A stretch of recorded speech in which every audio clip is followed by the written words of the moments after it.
Bonjour à tous et bienvenue dans notre vidéo qui sera à propos du VMware Workstation, un logiciel de virtualisation pour l'utilisateur final. Alors par cet humble travail, on tient à simplifier le concept de virtualisation à travers VMware pour les étudiants de la filière génie logiciel. Alors on va virtualiser un système d'exploitation, c'est pour cela en première place on doit savoir de quoi il s'agit. Après on aura le concept de virtualisation, quels sont les logiciels qui permettent de virtualiser. Et on va voir VirtualBox et la machine GNOME. Et c'est quoi VMware, le sujet de notre vidéo. Après on va essayer d'installer le logiciel VMware Workstation et créer une machine virtuelle. Alors, c'est quoi système d'exploitation? En anglais, Operating System, que l'on rencontre souvent sous l'abréviation OS. Alors, ce dernier, abrégé parfois SE, présente l'ensemble des programmes qui pilotent les différents composants de l'appareil informatique et lui permettent donc de fonctionner. Alors, le matériel dirigé par le système d'exploitation, ce dernier effectue les tâches demandées par les applications, ce qui donne une interface humaine graphique pour communiquer avec la machine. Ils permettent aussi de faire l'interface entre l'utilisateur et le matériel informatique. Il est d'ailleurs chargé en premier lors du démarrage de l'appareil. Alors, pour rôle, ce système d'exploitation s'éteint à la gestion des fichiers, lecture, écriture et accès, des informations, des entrées et des sorties. Les systèmes d'exploitation les plus utilisés sont Windows, macOS et Linux. OS joue aussi un rôle clé dans la gestion des ressources. Il dissocie les ressources matérielles et les programmes afin de les mettre à la disposition de l'utilisateur, une interface plus simple, plus intuitive et plus facile à manier. Cette gestion se décline en plusieurs volets. Alors, à l'aide d'un algorithme, le système d'exploitation gère l'allocation du processeur, le cerveau de la machine, et il intervient aussi dans la gestion de la mémoire vive qui est limitée. Par exemple, lorsqu'on a un espace libre constaté, il crée des espaces libres appelés mémoire virtuelle. Le système d'exploitation agit également sur le lancement et l'exécution des applications en assurant que tous les ingrédients nécessaires à leur fonctionnement soient réunis et en éliminant celles qui présentent un dysfonctionnement. Et passons maintenant au concept de virtualisation. Alors si on dit un système d'exploitation, on dit virtualisation, ça veut dire la technique qui consiste à faire fonctionner en même temps sur un seul ordinateur plusieurs systèmes d'exploitation comme s'ils fonctionnaient sur des ordinateurs distincts. On parle de virtual machine. Ces ordinateurs virtuels sont appelés virtual environnement ou VE. La virtualisation de ces systèmes a plusieurs intérêts, par exemple utiliser un autre système d'exploitation sans redémarrer son ordinateur, exploiter des périphériques ne fonctionnant pas sur des systèmes d'exploitation mais fonctionnant sur autres, tester des systèmes d'exploitation en cours de développement sans compromettre un environnement quotidien stable, tester des logiciels dans des environnements contrôlés, isolés et sécurisés, et transporter des systèmes d'exploitation d'un ordinateur à l'autre d'une machine virtuelle fonctionnant sur n'importe quel ordinateur. Prenons une machine comme un serveur par exemple. Il est composé de hardware, OS et la couche applicative. La virtualisation consiste alors à utiliser le hardware et donc les ressources de la machine pour faire tourner plusieurs systèmes d'exploitation comme si chaque système tournait sur une machine séparée avec ses propres ressources matérielles. Avec la virtualisation, on aura donc plusieurs systèmes d'exploitation sur lesquels tournent des applications. Mais avant d'entrer dans les détails de la virtualisation, on va d'abord expliquer le rôle de la couche de virtualisation. L'hyperviseur, premièrement l'hyperviseur qui est pour rôle d'assurer le contrôle du processeur et des ressources de la machine hôte et allouer à chaque VM ou machine virtuelle les ressources dont elle a besoin. Et s'assure que chaque VM n'intercale pas l'une avec l'autre. Alors maintenant, on va passer aux différents types de virtualisation en fonction des couches virtualisées. Premièrement, dans une architecture classique et donc sans virtualisation, les applications tournent directement sur l'OS et le hardware de la machine physique. Ensuite, on parle de la virtualisation d'OS lorsque le système est virtualisé à partir du système d'exploitation. Ensuite, si ce sont seulement les applications qui ont été virtualisées, alors c'est de la virtualisation d'applications tout simplement.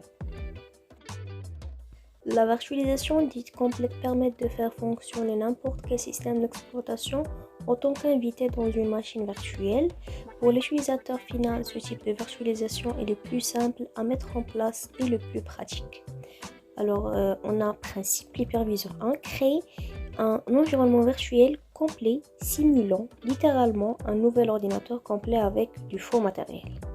À quelques rares exceptions, le système d'exploitation invité, ça veut dire installé dans la machine virtuelle, ne communique qu'avec ce faux matériel simulé, rendant étanche l'environnement virtualisé. Limitation, ce type de virtualisation ne permet de virtualiser que des systèmes d'exploitation prévus pour la même architecture matérielle que le processeur physique de l'ordinateur hôte. Par exemple, un ordinateur équipé d'un processeur Intel 86 sera incapable de virtualiser un système d'exploitation prévu pour fonctionner dans une architecture PowerPC. Alors, quels sont les logiciels ou les outils qui permettent de virtualiser un système d'exploitation? Et c'est le sujet de notre vidéo d'aujourd'hui, les logiciels de virtualisation VMware Player et VMware Workstation. Mais tout d'abord, allons voir quelques hyperviseurs de virtualisation complexes, par exemple, deux exemples, VirtualBox et GNOME Machine. Alors, VirtualBox est un logiciel de virtualisation du système d'exploitation en utilisant les ressources matérielles de votre ordinateur. VirtualBox permet la création d'un ou de plusieurs ordinateurs virtuels, machines virtuelles, dans lesquelles s'installent d'autres systèmes d'exploitation, systèmes invités. Alors, bien que VirtualBox occupe environ 116 mégas d'espace disque, les machines virtuelles requièrent un énorme fichier pour pouvoir enregistrer le disque dur virtuel. C'est pourquoi l'espace disque libre requis est si important. Cependant, si vous n'utilisez pas de disque dur virtuel, ne tenez pas compte de l'espace disque libre requis supplémentaire. Alors, afin de pouvoir utiliser VirtualBox sur votre machine, vous devez posséder au minimum la configuration suivante: processeur 2 GHz simple core, mémoire vive 2 Go, disque dur 116 MB d'espace disque libre et peu importe la carte graphique. Alors, ceci étant, la configuration minimale n'est pas forcément adaptée à toutes les utilisations. En fait, pour pouvoir utiliser certains systèmes d'exploitation ou logiciels via VirtualBox, il vous faudra une configuration plus solide. Alors maintenant, qu'est-ce qu'une machine de GNOME? C'est un logiciel libre de l'environnement GNOME permettant d'accéder à des machines virtuelles ou distantes. D'une utilisation très simple, il intéressera notamment les personnes souhaitant recourir à la virtualisation sans connaissance technique particulière. Il prend en charge les images ISO, les machines sur les réseaux et même des fichiers VDI de VirtualBox. Alors maintenant, les logiciels de virtualisation VMware est une entreprise spécialisée dans le domaine des technologies de virtualisation des systèmes informatiques. Elle développe et distribue des logiciels servant à virtualiser des systèmes d'exploitation. Ces produits sont disponibles pour de nombreux systèmes d'exploitation hôtes, dont les distributions Linux, Microsoft, Windows, Apple, Mac, et prennent en charge plusieurs familles de systèmes d'exploitation invités. Les produits de VMware suivants sont développés pour fonctionner dans un environnement hôte GNU Linux et ont été testés dans Ubuntu par l'équipe de développement des produits de VMware ou par des utilisateurs d'Ubuntu. Premièrement, VMware Player, propriétaire gratuit. VMware Player est un logiciel à destination des utilisateurs finaux qui en a besoin de faire fonctionner en même temps plusieurs systèmes d'exploitation. À travers une interface simple, ce logiciel permet de créer des machines virtuelles et de les exécuter au-dessus d'un système d'exploitation hôte. VMware Workstation, propriétaire payante. VMware Workstation est un logiciel à destination des professionnels, tout comme VMware Player. Il permet de créer des machines virtuelles et de les exécuter en même temps au-dessus d'un système d'exploitation haute. VMware Workstation propose toutefois quelques fonctionnalités plus poussées dont l'utilisateur final a rarement besoin, mais fort utile pour professionnels de gestion de réseau informatique. On passe maintenant au côté pratique. On va voir l'installation du logiciel VMware Workstation. On va créer une machine virtuelle.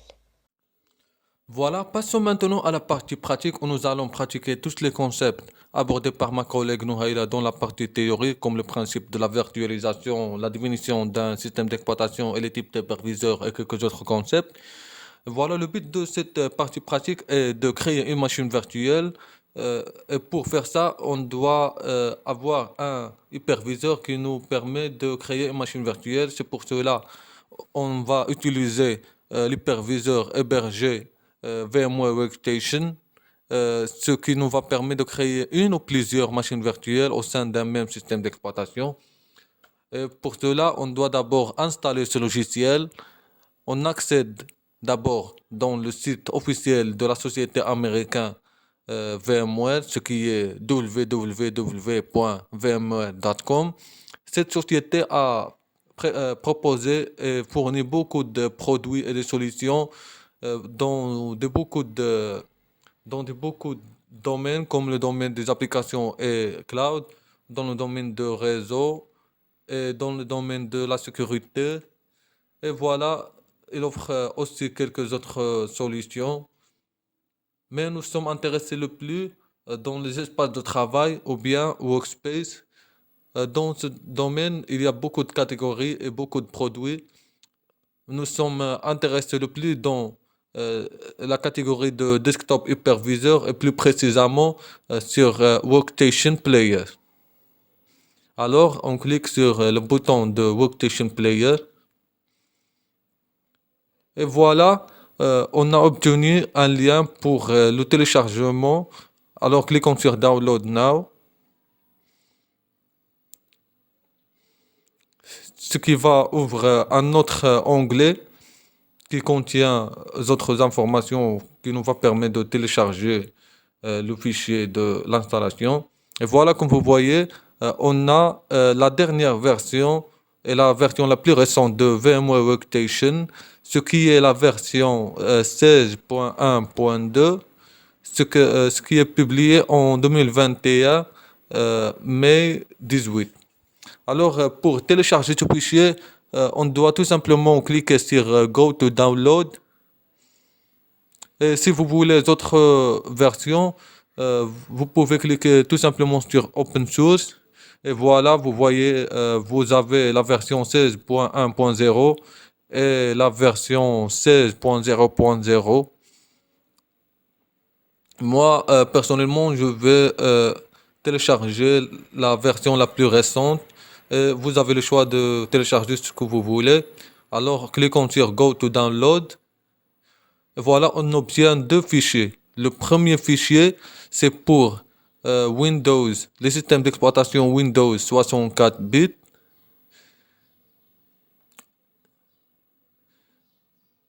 Et le deuxième, c'est pour Linux 64 bits. Moi, mon système d'exploitation, c'est Windows. C'est pour cela que je vais choisir le fichier de Windows 64 bits. Alors, il y a quelques informations sur ce fichier, comme la taille de ce fichier et le type de ce fichier. Et quelques autres informations, si vous voulez les lire, cliquez sur Read More. Et voilà, ensuite, cliquez sur Download Now pour télécharger le fichier. Moi, j'ai déjà téléchargé ce fichier. C'est pour cela que je vous laisse l'action de le faire. Et passons à l'étape suivante. Après le téléchargement du fichier, on va l'exécuter en tant qu'administrateur. Voilà, il va s'afficher un message qui dit: voulez-vous autoriser le programme suivant à apporter des modifications à cet ordinateur? Alors, on clique sur oui.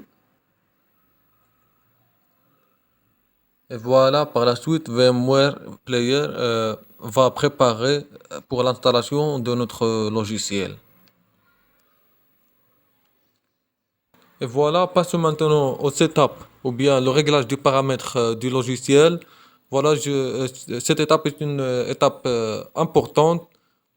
Chaque personne va régler ses paramètres selon ses besoins. Voilà, en cliquant sur Next. Premièrement, on a la licence ou bien les règles du logiciel. Je vous conseille vivement de les lire. Et ensuite, cliquez sur I accept the terms in the license agreement. Et puis sur Next. Alors, par la suite, on a l'emplacement où on va installer notre logiciel. Alors, pour moi, par défaut, c'est dans le disque C, Program File, VMware, VMware Player. Mais tu peux changer cet emplacement par cliquer sur Change. Alors, je vous conseille vivement de changer cet emplacement dans un endroit plus facile à trouver pour ne pas oublier où vous avez vu installer ce logiciel. Et aussi, je vous conseille de l'installer dans un disque différent du disque local, car parfois le disque local peut s'endommager et tu vas perdre tous vos logiciels et les applications que vous avez installés dans ce disque. C'est pour cela, les logiciels et les applications, c'est mieux de les installer dans un disque différent du disque local. Alors, en cliquant sur OK. Et on a en plus deux options. La première, c'est pour améliorer le pilote du clavier. Et la deuxième, c'est pour ajouter les outils du console du VMware Workstation dans le système pad. Alors tu peux activer et désactiver ce que vous voulez et cliquer sur Next. Ici, on a deux fonctionnalités supplémentaires. Alors la première, c'est pour vérifier les mises à jour de ce produit lors du démarrage de ce logiciel VMware Workstation. Et la deuxième, c'est pour joindre un programme, le programme de VMware Customer Experience Improvement. Alors, tu peux activer ou les désactiver selon votre choix. Moi, je vais les désactiver. Et par la suite, on a le choix de faire des shortcuts de ce logiciel dans notre système. Alors, on peut créer une shortcut du VMware Workstation 16 Player dans le bureau. Comme vous voyez, du Eclipse, Oracle, de ces différentes applications. Et on peut créer un shortcut de cette application dans le dossier de menu de programme. Et on clique par la suite sur Next. Et voilà, comme vous voyez, la dernière étape, c'est de cliquer sur Installer. Voilà, le setup, c'est bien terminé. Ce qu'il nous reste maintenant, c'est cliquer sur Installer pour terminer l'installation de notre logiciel.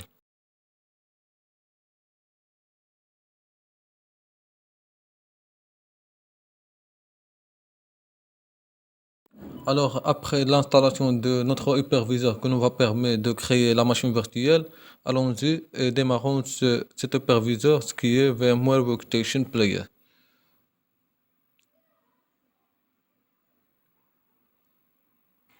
Voilà, comme vous voyez, il s'affiche deux choix. Le premier choix, c'est d'utiliser VMware Workstation Player gratuitement, mais on ne peut pas l'utiliser en utilisation commerciale. Sinon, on doit acheter une licence qui nous va permettre d'utiliser la deuxième choix et d'entrer le clé de licence. Voilà, je vais choisir la première choix et cliquer sur continuer. Voilà, et ensuite on clique sur finish. Et voilà, le logiciel a bien démarré. Voilà, bienvenue dans l'interface de VMware Workstation 16 Player. C'est une interface très simple qui contient des fonctionnalités limitées, comme on voit dans la barre en haut, qui contient quelques fonctionnalités. Par exemple, démarrer une machine virtuelle sélectionnée, euh, supprimer une machine virtuelle, utiliser le mode full screen. Et aussi, on trouve en bas un bouton pour acheter la licence si vous voulez utiliser ce logiciel, une utilisation commerciale. Et on trouve quatre boutons principaux. La première, c'est pour créer une nouvelle machine virtuelle. Et la deuxième pour ouvrir une machine virtuelle déjà existante. La troisième pour améliorer ou mise à nouveau VMware Workstation Player à VMware Workstation Pro. Et la dernière, c'est un support d'aide. Et voilà, passons maintenant à la création d'une nouvelle machine virtuelle en cliquant sur le bouton Create a new virtual machine. Alors, une machine virtuelle, c'est comme un ordinateur physique. Il a besoin d'un système d'exploitation. C'est pour cela qu'on doit indiquer le source d'installation du système d'exploitation de notre machine virtuelle.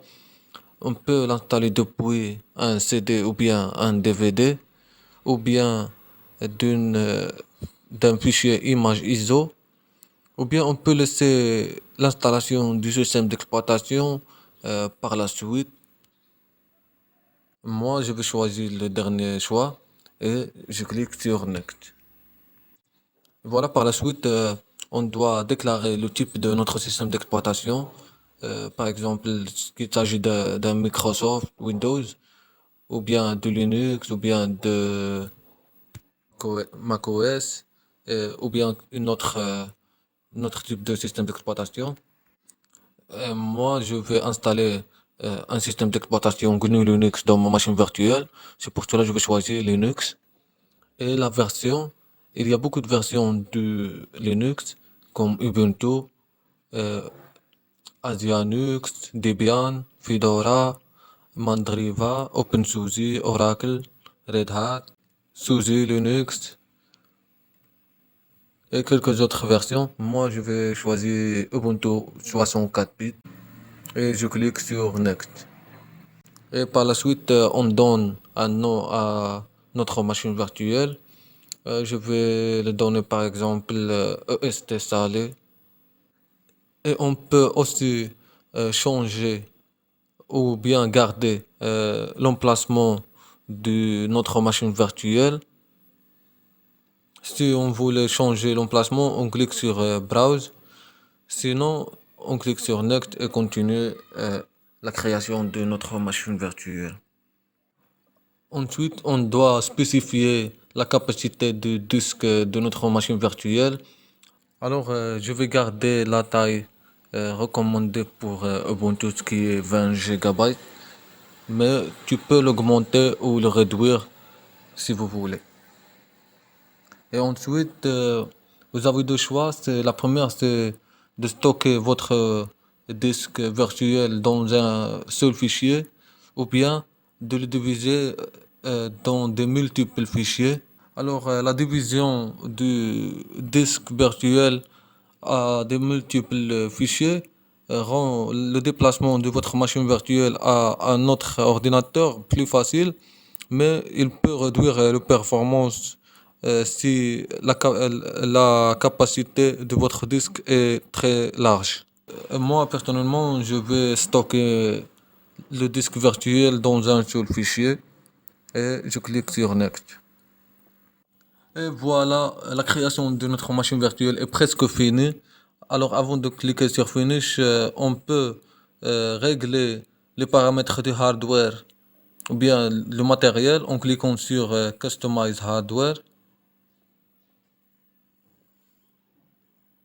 Et voilà les appareils qu'on peut régler ou bien changer. Voilà pour, par exemple, pour la RAM, on peut augmenter ou bien réduire le nombre de RAM réservé pour notre machine virtuelle. Moi, je vais le garder comme il est recommandé, 2 gigabytes. Pour le nombre de processeurs, euh, je l'augmente avec un seul corps.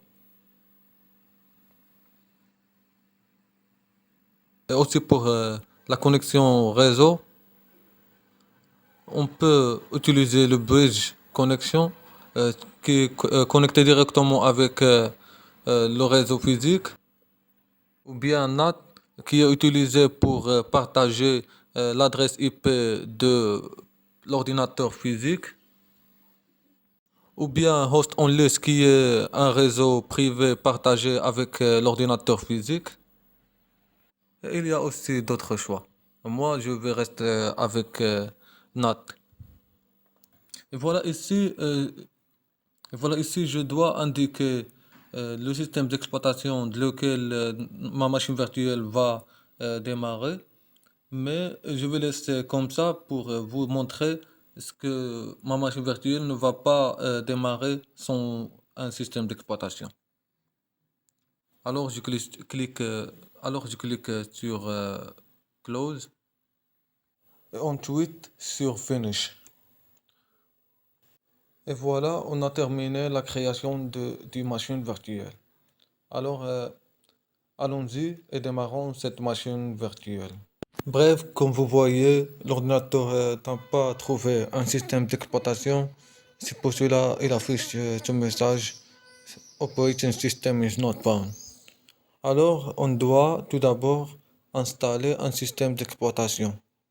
C'est pour cela on va utiliser le site web DistroWash, ce qui est un site web destiné à l'actualité de distribution GNU Linux, ainsi que d'autres systèmes d'exploitation libres de type Unix comme FreeBSD, NetBSD ou OpenBSD.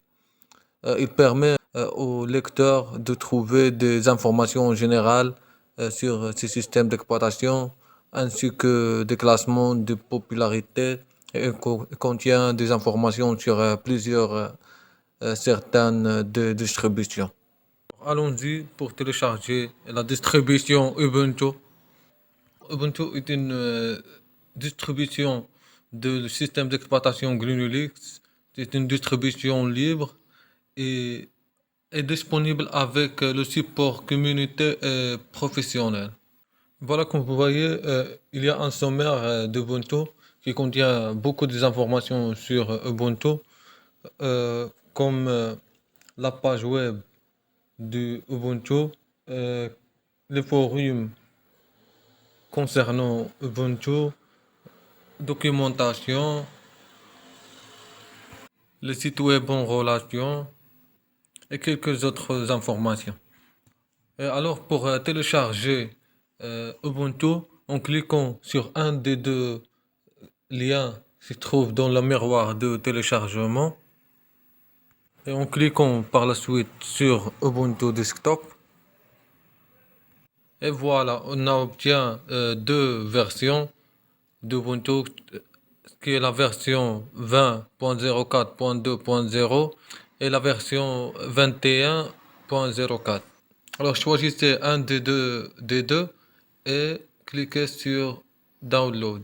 Et voilà, on a simplement installé le fichier ISO d'Ubuntu.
Alors, après le démarrage de notre machine virtuelle, Ubuntu nous offre deux options.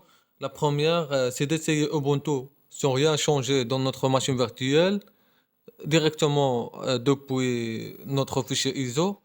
Et la deuxième, c'est d'installer Ubuntu définitivement dans notre machine virtuelle. Alors, allons-y pour installer Ubuntu en cliquant sur Installer Ubuntu. Et par la suite, on indique la disposition de notre clavier. Alors, il y a beaucoup de langues, comme langue française, English et quelques autres langues. Mais je vais choisir French. Et il y a il y a une barre pour insérer des textes avec le clavier que vous choisissez pour tester est-ce qu'il est fiable pour toi ou non. Alors, on choisit français et ensuite on clique sur continue. Et voilà, ici on a deux types d'installation. Il y a l'installation normale et l'installation minimale. L'installation normale contient beaucoup des applications comme le navigateur web, utilitaire et logiciel du bureau, des jeux et le lecteur multimédia. Mais l'installation minimale contient juste le navigateur web et utilitaire de base. Voilà. Il y a quelques autres options comme l'installation d'un logiciel tiers pour le matériel graphique et Wi-Fi et des formats de médias supplémentaires. Voilà. Je vais choisir l'installation normale sans aucune option et je clique sur continue. Ensuite, on a le type d'installation. Alors, vous pouvez effacer le disque et installer Ubuntu, ou bien vous pouvez créer ou redimensionner les partitions vous-même, ou choisir plusieurs partitions pour Ubuntu. Alors, ne panique pas, euh, le disque qui sera effacé n'est pas le disque de votre PC physique, mais c'est juste le disque de votre machine virtuelle. Alors, je vais choisir la première option, ce qui est effacer le disque et installer Ubuntu. Et je clique sur installer maintenant pour commencer l'installation de mon thème d'exploitation. Voilà, après l'installation de notre système d'exploitation, nous devons redémarrer notre machine virtuelle afin d'utiliser notre nouvelle installation. Voilà, en cliquant sur redémarrer maintenant.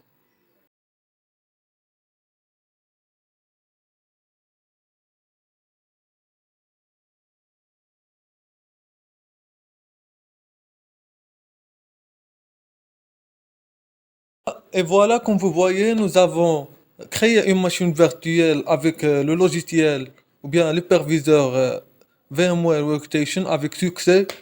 Et, et voilà, il marche comme un ordinateur physique.